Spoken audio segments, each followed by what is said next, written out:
Aujourd'hui, je vous présente le jeu Kanagawa, un jeu de réflexion et de stratégie à partir de 10 ans pour 2 à 4 joueurs et une durée de partie d'environ 45 minutes. Vous intégrez l'école de peinture du maître Okazai et tentez de réaliser la plus belle estampe pour impressionner le vieux maître. Placez le plateau école au centre de la table avec au-dessus les tuiles diplôme en disposant en haut ceux qui sont liés à l'estampe et en dessous ceux qui sont liés à votre atelier. Formez une réserve avec les pots de peinture et les jetons orage, voilà, que je vais mettre à côté. On dispose les cartes enseignement qui sont ici à côté du plateau de l'école, face cachée. Chaque joueur va récupérer une tuile de départ et 2 pinceaux. Le premier joueur ici va récupérer le grand jeton qui est le pion maître et le plus petit qui est le pion assistant. Le plateau possède 3 lignes où l'on dispose les cartes enseignement en fonction du nombre de joueurs indiqués dessus. Ici, à 2 joueurs, je vais disposer juste sur les 2 premières colonnes. Ici, c'est quand on est 3 joueurs et jusqu'au bout quand on est 4 joueurs. Les cases qui sont en rouge indiquent qu'il faut poser les cartes face cachée. Donc, quand c'est en blanc, face visible, ici, face cachée. Les cartes, je vais vous en montrer une, sont divisées, je prends celle-ci, en 2 zones.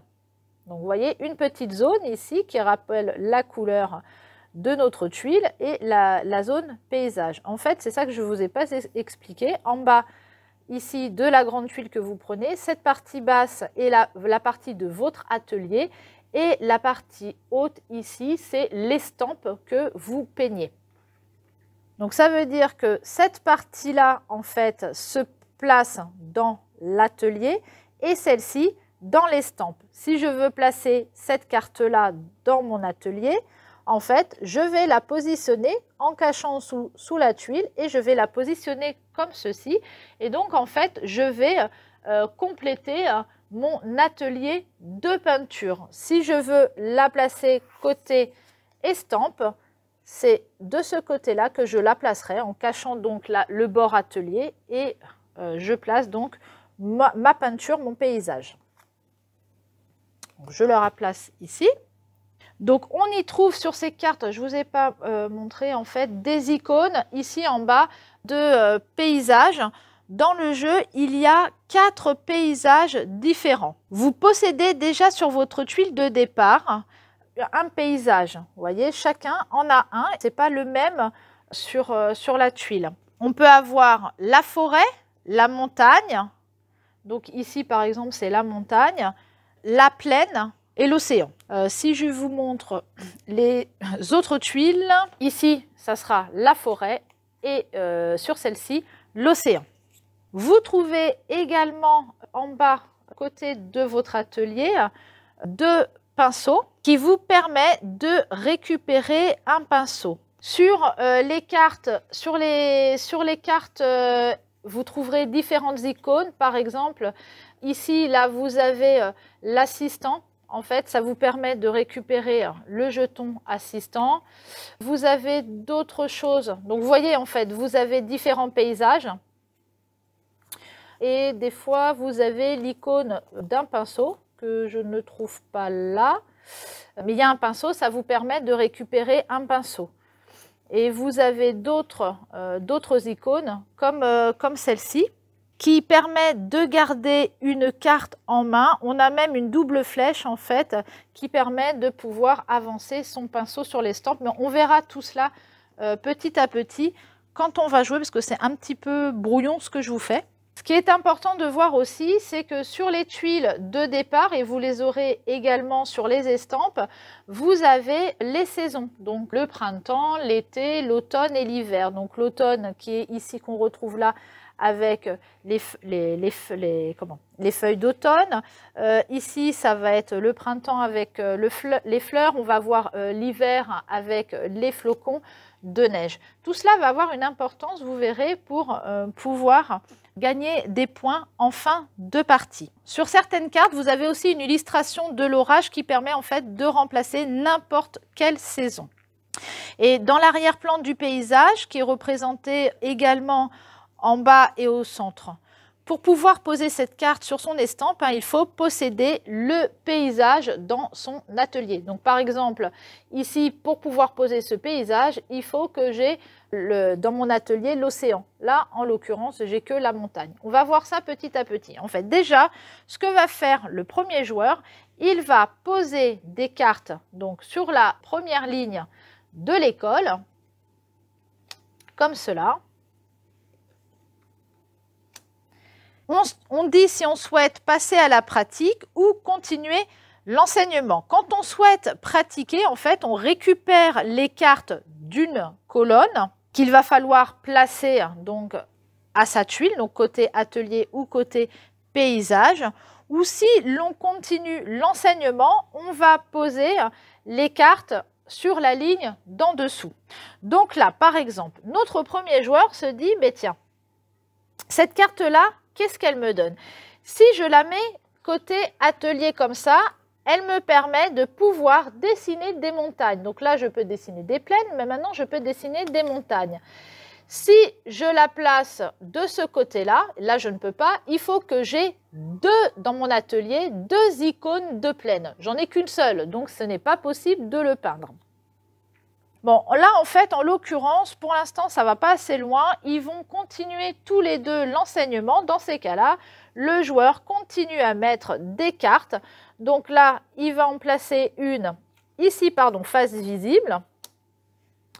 Et ici, cette fois-ci, face cachée. On ne sait pas exactement ce que ça va donner. On voit sur celle-ci que, en fait, c'est un peu un joker, enfin un joker. Ça remplace n'importe quel paysage, l'océan, la forêt, la montagne ou la plaine.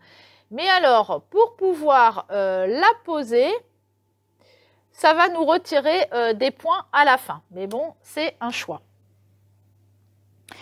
Maintenant, chacun va devoir se prononcer. Est-ce que je prends les cartes? Est-ce que je continue l'enseignement? Ils veulent continuer l'enseignement tous les deux.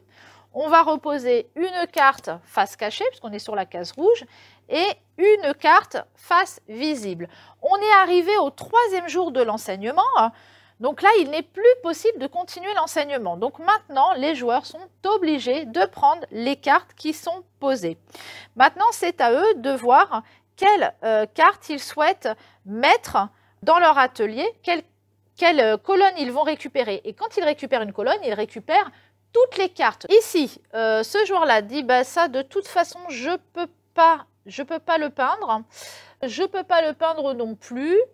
Je ne pourrais pas le peindre. Par contre, là, si je le mets dans mon atelier, ça me donne une montagne. Ici, je perdrai des points à la fin, mais je pourrais l'utiliser pour n'importe quoi. Si je le mets dans mon atelier, ça peut être intéressant. Mais en fait, on le joue dans l'ordre qu'on veut. Éventuellement, regardez, il va prendre le premier joueur ces cartes-là. Il peut dire, par exemple, je vais jouer ça dans mon atelier, cette première. Du coup, maintenant, il peut peindre et le soleil et la montagne. Et puis, celle-ci, il lui faut une montagne. Il l'a placée dans son atelier. Du coup, il peut la peindre maintenant. D'accord ? Et en plus, on voit qu'au niveau de la saison, ça reprend la saison qu'il a déjà sur sa tuile de départ. Ce qui est plus intéressant, puisqu'en fait, à la fin, ça va lui donner plus de points de faire une estampe dans la même saison. Donc, il va dire, bah, maintenant, je peux la peindre, je vais la placer. Alors, pour pouvoir la peindre, il va utiliser un pinceau qu'on va placer donc là. Ici, on voit qu'il a une flèche, ce qui va lui permettre un déplacement, parce qu'il va falloir déplacer donc son pot de peinture et son pinceau à l'endroit de son atelier pour peindre cette estampe. Donc, il a placé celle-là. On va récupérer la troisième qui était tournée dans l'autre sens. Donc, ici, il ne peut pas peindre parce qu'on lui demande un océan. S'il le met dans son atelier, ici, il va récupérer un pinceau. Alors, attendez, parce que ce n'est pas toujours super pratique de mettre les cartes. Hop, il va le placer comme ça. Hop, et il récupère un pinceau dans la réserve. Et c'est pas inintéressant, vous verrez, parce que vous avez vu tout à l'heure qu'il fallait 2 plaines pour peindre certains paysages, donc il faut récupérer plus de pinceaux. Maintenant, le joueur va récupérer ce qui reste, donc celle-ci, ces cartes-là. Lui, il peut peindre des montagnes. Hop. Donc là, il lui faut un océan, une plaine et encore une plaine. Donc, c'est pas, ça ne va rien lui donner. Ici, il y a cette petite icône-là, c'est pareil, quand il va la placer, ça lui donnera des points supplémentaires s'il les peint, s'ils sont du côté de son estampe. Ici, lui, par contre, il a l'automne. Donc, en fait, ce qui serait intéressant, c'est d'avoir cet automne, sauf que pour le moment, il ne peut pas la mettre parce qu'il a l'océan. Donc, voilà. Donc, il a la montagne. De toute façon, il n'a pas le choix. Hein. Donc, il est obligé de placer la montagne, puisque de toute manière, il ne peut pas peindre. Mais maintenant, il pourrait très bien peindre celle-ci. Alors, on part dans l'été. Il est parti dans l'automne. Mais bon, après, s'il continue sur l'été, c'est pas très grave. Ça lui fera un point de moins à la fin, mais c'est pas très grave. Mais ici, il peut récupérer également un point. Donc, je ne sais pas si c'est très clair tout ce que je vous dis. J'espère que c'est clair. Hein. Donc, il va peindre cette estampe-là parce que maintenant, il a dans son atelier l'apprentissage des plaines. Il va donc mettre un pinceau. Donc, il a son pinceau là. Il va utiliser la flèche de déplacement pour se placer ici. Et puis enfin la dernière, donc qu'il avait récupérée, ici il lui faut avoir l'apprentissage des paysages océans. Il ne l'a pas encore dans son atelier, donc il ne peut pas le peindre. Il est obligé de mettre ça dans son atelier. Donc il va le placer dans ce côté-là. Touc. Ça lui donne dans son atelier, on était là, l'apprentissage de la montagne, donc du coup ça lui en fait 2, hein, et il va récupérer l'assistant, donc parce qu'il a l'icône de l'assistant, il récupère ça. Donc vous avez vu que en fait chaque pinceau qui est déplacé utilise une flèche de son atelier, donc pour pouvoir déplacer plusieurs pinceaux par la suite, vous aurez besoin de plusieurs flèches dans votre atelier parce que petit à petit, vous allez continuer à compléter. Donc là, on a fini le tour. Il a l'assistant. Celui qui termine avec l'assistant récupère le grand maître et devient premier joueur. À son tour, il va placer des nouvelles cartes et c'est à lui de dire est-ce que je continue ou est-ce que je continue le jour d'après encore l'apprentissage ou est-ce que je dessine. Donc là, c'est une flèche, ça serait intéressant de mettre ça dans l'atelier, mais il dit, bon, allez, je continue. Et lui dit la même chose, comme je vous ai expliqué tout à l'heure, en général, on attend d'en récupérer plusieurs, c'est plus intéressant. Chacun va dire, bon, hop, là, je ne la mets pas dans le bon sens, excusez-moi, face cachée, est-ce que je prends, est-ce que je continue? Là, il pourrait très bien la prendre, mais il part dans l'hiver. Là, il y a du soleil et il l'a. Et en plus, il n'y a pas besoin de se déplacer. Il est déjà dessus. Là, ça lui donne une flèche. Il dit, mais non, mais je vais m'arrêter là, par exemple. Donc, il s'arrête là. Il va placer celle-ci, en fait, hop, dans son estampe. Et il n'a même pas besoin de se déplacer parce que son pot de peinture est déjà sur la plaine. Et on continue avec l'été. Et celle-ci, il va la mettre dans son atelier. Hop. Et ça lui permet d'avoir dans son atelier une flèche supplémentaire pour pouvoir utiliser un autre pinceau à déplacer par la suite. Le second joueur va récupérer les cartes qui restent. Ici, il lui faut 2 montagnes, il ne les a pas. On va regarder ce qu'il y a de l'autre côté. Et là, ça lui demande un océan. Qu'il n'a pas non plus. Ah, sauf que, regardez, s'il met celui-ci dans son atelier, hop, voilà, il met celui-ci dans son atelier, il récupère le paysage. Il faut que je déplace un peu par là. Ça demande de la place hein, quand même pour tout placer. Il a maintenant l'océan. Il va pouvoir mettre celui-ci. Alors, vous voyez là, en fait, un orage. Ce n'est pas le printemps. Mais quand on a l'orage, ça remplace toutes les saisons. Donc, à la fin, quand il faudra compter les points, on pourra le compter comme un printemps, ce qui va l'arranger lui. Donc, celle-ci, maintenant, il va pouvoir la peindre et déplacer l'un de ses pinceaux. Hop. Il va utiliser sa flèche et il va utiliser un deuxième pinceau pour le placer là. Comme ça, il en a un qui est ici et un qui est sur l'océan. Ça pourrait être utile. En haut, on a vu qu'on avait posé donc des diplômes. Il va falloir penser à vérifier, après avoir posé les cartes, si vous répondez aux critères des diplômes. Ceux-ci vous rapportent des points de victoire en fin de partie et certains même des objets. Ces diplômes s'obtiennent en ayant dans son estampe 3, 4 ou 5 arbres. Vous voyez qu'en fait, dans les estampes, on a des illustrations. Ici, par exemple, c'est une montagne, une maison, un personnage. Donc, par exemple, ici, dans son estampe, quand on a 2 personnages différents ou 3 personnages différents, on obtient ces diplômes-là. Ici, il faut avoir des maisons, 2 maisons différentes dans son estampe, ou 3 ou 4 pour pouvoir obtenir ici. Là, ce n'est pas 3 différents, c'est 3 égales, donc c'est 3 identiques, pardon, pour obtenir ce diplôme-là. Ici, dans son estampe, on vous dit que pour récupérer ce diplôme, vous devez avoir dans votre estampe ces 2 animaux. Donc, si par exemple, j'ai ces 2 animaux, je récupère ce diplôme et en plus, je récupère dans celui-ci un pinceau. Ici, je récupère un jeton orage que je conserve de côté. Pareil avec cela, ici un pinceau et ici on récupère l'assistant parce que vous avez bien compris, quand on a l'assistant à la fin du tour, on devient premier joueur. Ceux-ci ne sont pas obligés d'être récupérés. Si par exemple vous avez ici 3 arbres, ça vous rapporte 3 points à la fin.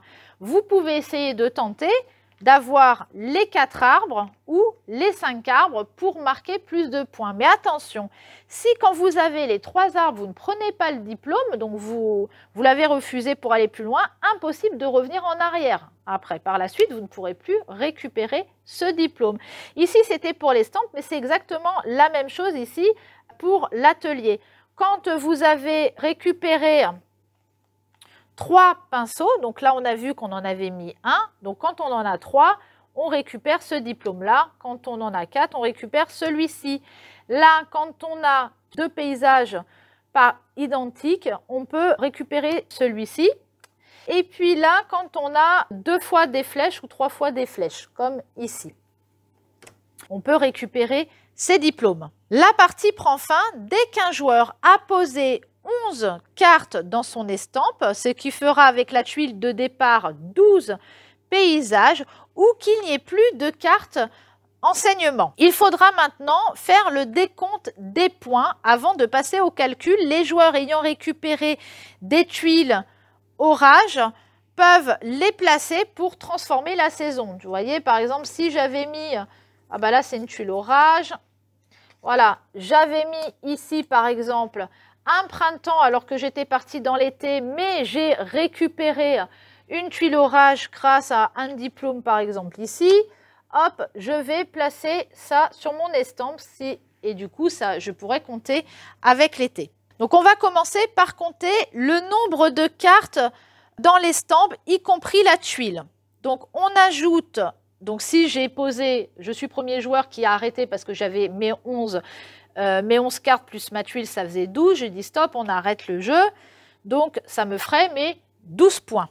On ajoute un point par carte de la plus grande suite de saisons dans l'estampe. On ajoute les points sur les cartes de l'estampe et de l'atelier. Je vous ai dit tout à l'heure qu'il y en avait certains qui rajoutaient des points, donc c'est ceux-là. Donc on les compte également. On déduit des fois les points quand on a posé une carte avec des points barrés, puis on calcule les points des tuiles diplômes. Et enfin, le joueur qui détient le pion maître à la fin récupère 2 points supplémentaires. Le joueur qui obtient le plus grand nombre de points remporte la partie. Tentez d'aligner dans votre estampe le plus grand nombre de cartes de la même saison. Utilisez les cartes orage comme joker. Récupérez aussi des flèches et des pinceaux. Certaines cartes estampes demandent de peindre plusieurs paysages. Donc vous aurez besoin de flèches et de pinceaux pour pouvoir vous déplacer. Cette présentation est terminée. Retrouvez Kanagawa à la médiathèque et moi je vous dis à très bientôt avec un nouveau jeu.